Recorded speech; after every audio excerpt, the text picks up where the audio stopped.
No if no but only Jatt. पिछले हफ्ते बॉलीवुड काफी उम्मीद लगाए बैठा था, एक नहीं बल्कि दो जट से, also known as Jat.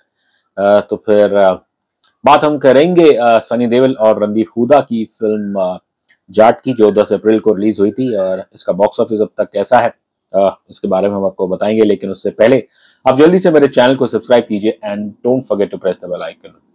Jat directed by Telugu film maker Gopichand Malineni, starring Sunny Deol, Randeep Hooda जो कि विलन रोल प्ले कर रहे हैं। इसके अलावा फिल्म में विनीत कुमार सिंह, साइमी खेर और रम्या कृष्णन, बाकी एक्टर्स भी है। ये फिल्म, इसका ट्रेलर तो काफी प्रॉमिसिंग लग रहा था, और ये फिल्म मैंने देखी पैसे भर के। मुझे ठीक ठाक लगी फिल्म, लेकिन अनफॉर्चुनेटली जो बॉक्स ऑफिस की जो एक्सपेक्टेशंस थी इस फिल्म से, शायद उस पे तो ये फिल्म इसने निराश किया है। अब 3 दिन का जो इसका बॉक्स ऑफिस आंकड़ा है, as per boxofficeindia.com, Jat film ने करीब कुछ मात्र 25 करोड़ नेट करोड़ का डोमेस्टिक बिजनेस किया है। इसमें शायद पहले दिन कुछ 9 करोड़ थे, दूसरे दिन कुछ 6-6.5 करोड़ थे, और फिर तीसरे दिन इसने कुछ 9 करोड़ 35 लाख ऐसा कुछ कमाए। और इसलिए अब तक 3 दिन में इसका जो टोटल रहा है ये 25 करोड़ नेट है। अब इसके बजट की अगर बात करें तो ट्रेड सोर्सेस तो कहते हैं कि इसका बजट 100 करोड़ है, और इसे अच्छी खासी स्क्रीन काउंट मिली थी क्योंकि सिकंदर नहीं चली। तो इसलिए एग्जिबिटर्स ने जो शोज सिकंदर के पास थे उसमें से काट के इसके लिए, जाट के लिए और शोज दे दिए। एंड इसका काउंट कुछ 5000 स्क्रीन बता रहे हैं, which is very very huge for a Sunny Deol film. और इसलिए ट्रेड ने काफी उम्मीद की होगी कि शायद जाट एक धमाकेदार ब्लॉकबस्टर बनेगी, लेकिन दुर्भाग्य से 3 दिन में इस फिल्म ने मात्र 25 करोड़ कमाए हैं। और आज संडे बड़ा ही क्रूशियल है, मेरा ऐसा मानना है। यदि आज के दिन इस फिल्म ने कुछ 15 करोड़ या उसके ऊपर नहीं कमाया, तो फिर तो बड़ा मुश्किल होगा इसका वीकडेज पे बिजनेस करना। हालांकि obviously coming Monday and Tuesday PVR वालों ने ऐलान तो किया था कि अभी से वीकडे के दौरान मंडे ट्यूसडे को टिकट्स केवल 99 में मिलेंगे। एंड ऑब्वियसली प्रोड्यूसर्स चाहेंगे कि जी स्टूडियोज की लोग मंडे और ट्यूसडे को भी आके इस फिल्म को सपोर्ट करें।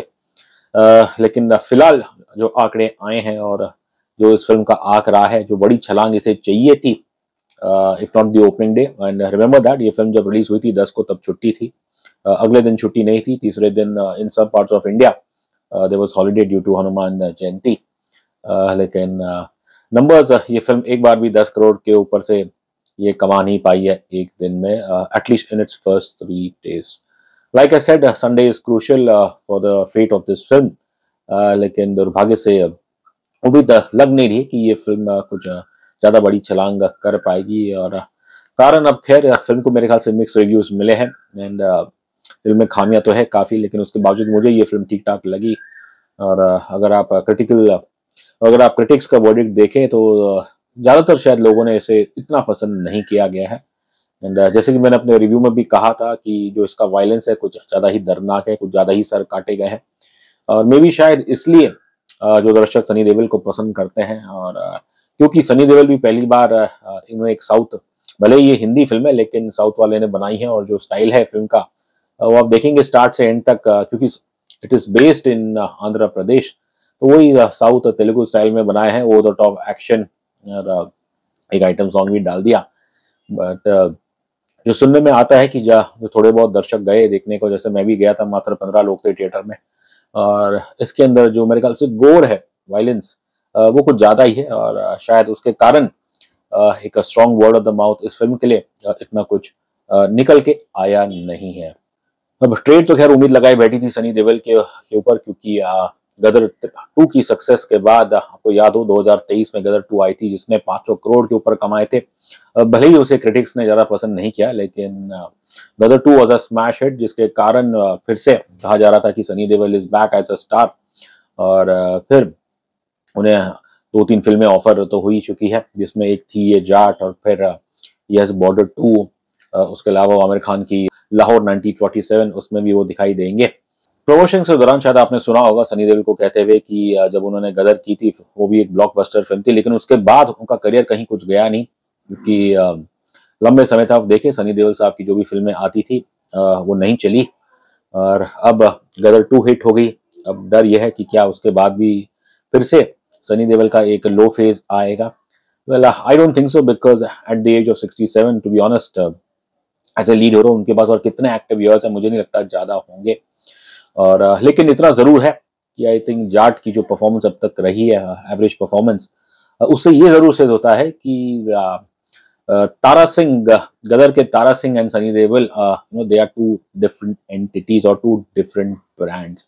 आप कहेंगे कि अरे भाई किरदार प्ले करने वाला तो एक ही इंसान है, वो है सनी देओल, लेकिन see there is a stark difference between Tara Singh Gadar के एंड एक्टर सनी देओल। क्योंकि यदि अगर वाकई में सनी देओल की ब्रांड, उनकी बॉक्स ऑफिस की ताकत इतनी स्ट्रांग होती तो फिर गदर 2 की सक्सेस के बाद लोगों को तो जाट देखने के लिए भी भर भर के आना चाहिए था, लेकिन वैसा हुआ नहीं है। तो इसलिए ऐसा मेरा मानना है कि गदर ऑब्वियसली एस्टैब्लिश्ड ब्रांड है, Tara Singh is an icon. और मेन फर्क यही था कि जो दूसरी गदर आई थी वो 22 साल के बाद आई थी, और इसलिए गदर 2 को देखने के लिए लोगों को काफी जिज्ञासा थी। बट ऑब्वियसली जो भी वो कोई भी फिल्म करने वाले थे गदर 2 के बाद, नेचुरली आई थिंक वो तो उस लेवल पे जा नहीं सकती थी। पर फिर भी एक थोड़ी छोटी सी उम्मीद थी कि क्योंकि बड़े बड़े स्टार्स चलते नहीं, और क्योंकि इस दौर में सिर्फ हॉरर कॉमेडी चल रही है या फिर कुछ एक आध एक्शन फिल्म लाइक पुष्पा, और माना जाता है कि सनी देओल, उनकी भी एक साइजेबल फॉलोइंग है। I personally believe that Sunny Deol has a sizeable following, but theatrical की जब बात आती है तो films like Gadar, Border, Damini, they been exception throughout his career. अगर आप देखें, ऐसा नहीं, उनका कभी फेज नहीं रहा है कि इन्होंने लगातार 4-5 हिट फिल्में दी होंगी। It's always been like 1-2 hit दी है एंड देन फिर जो उनकी अगली फिल्में आती है वो लाइन से फ्लॉप रही है। और गदर 1 के बाद आप देखें, सनी देओल बार बार उस चीज का जिक्र करते हैं कि कुछ जैसे कि उन्हें उसका कुछ लाभ नहीं हुआ। आई फील दैट ऐसा नहीं कि उन्हें कोई लाभ नहीं हुआ बिकॉज ऑफ गदर। ऑब्वियसली उनकी उस दौरान आई एम श्योर उनकी डिमांड बढ़ी होगी, लेकिन जो उन्होंने फिल्में की गदर के बाद, द चॉइस ऑफ फिल्म्स, एक तो देशभक्ति का उन पर टैग लग गया, इसलिए उन्होंने आगे जाके फिर LOC की, and there was another I think army based film इन्होंने की थी। लेकिन देखिए, सिंपल, जब आपकी फिल्म नहीं चलती है तो यहाँ पे सवाल चॉइस का आता है, एंड बतौर हीरो आप कौन सी फिल्म चूज करते हैं, तो वो ऑब्वियसली उसी पे डिपेंड करता है आपका सक्सेस या फिर फेलियर। एंड जैसे कि मैंने पहले कहा कि जाट थोड़ा इसमें वायलेंस थोड़ा ज्यादा है। And if you remember some 6-7 years back, Sunny Deol साहब जब मे बी इन 2019 और 20 उनकी एक फिल्म आई थी चुप, वो तो एक मर्डर मिस्ट्री थी, उसके अंदर भी काफी लिटिल बिट ऑफ गोर वायलेंस था। वो फिल्म अनोखी कहानी थी, बाल्की की फिल्म, लेकिन वो भी बॉक्स ऑफिस पे बिल्कुल नहीं चली। So basically, if you just take out Gadar 1 and Gadar 2 from Sunny Deol's graph in the last, I would say 24 years, तो इन दो फिल्मों के अलावा सनी देओल की कोई और फिल्म एज सच बॉक्स ऑफिस पे नहीं चली। हाँ, यमला पगला दीवाना पहली वाली हिट थी, लेकिन जो दूसरी और तीसरी यमला पगला दीवाना आई थी, जो कि मैंने अब तक देखी नहीं है, लेकिन जो कुछ सुना, they were not really high quality films. So it's simple, I think Sunny Deol as an actor, I don't think he is that big a brand, लेकिन हाँ, जब तारा सिंह की बात करें तो वो एक आइकन है, वो लोगों को आकर्षित करता है। अब मुझे नहीं पता कि, क्योंकि अब गदर 2 के बाद उनकी अगली फिल्म जाट मोस्टली तो फ्लॉप हो रही है, अब इसके बाद सनी देओल, बॉर्डर 2 खैर आने वाली है, पर यदि अगर बॉर्डर 2 नहीं चली तो फिर मेरे ख्याल से सनी देओल, उनका करियर मेरे ख्याल से और कितना लंबा चलेगा। To be honest, I think it's too early to say कि बॉर्डर 2 का क्या होगा, पर एट द एज ऑफ 67, अब तो खैर इस साल वो 68 के हो जाएंगे, और with every year in terms of the kind of roles, वो मेरे ख्याल से लिमिटेड होते जाएंगे सनी देओल जी के लिए। और that's why I feel that उन्होंने काफी उम्मीद की जाट पे, क्योंकि एक तो थोड़ा डिफरेंट सदर्न स्टाइल अपना रहे हैं, he is trying to find an audience down south as well, even though this is a Hindi film. उनके अंदर बड़ा अच्छा डायलॉग भी था कि 2.5 किलो की हाथ की पावर, पहले ने नॉर्थ में देखा है, अब साउथ देखेगा। लेकिन इन सब के बावजूद जाट को अब तक तो पब्लिक ने इतना फेवरेबल रिस्पांस नहीं दिया है। खैर, the good thing is that as oppose to Gadar 1, उसके बाद जहां सनी देओल साहब का एक low phase, prolong low phase था, यहाँ पे तो खैर मुझे नहीं लगता कि उन्हें और 20 साल सनी देओल के हमें देखने को मिलेंगे।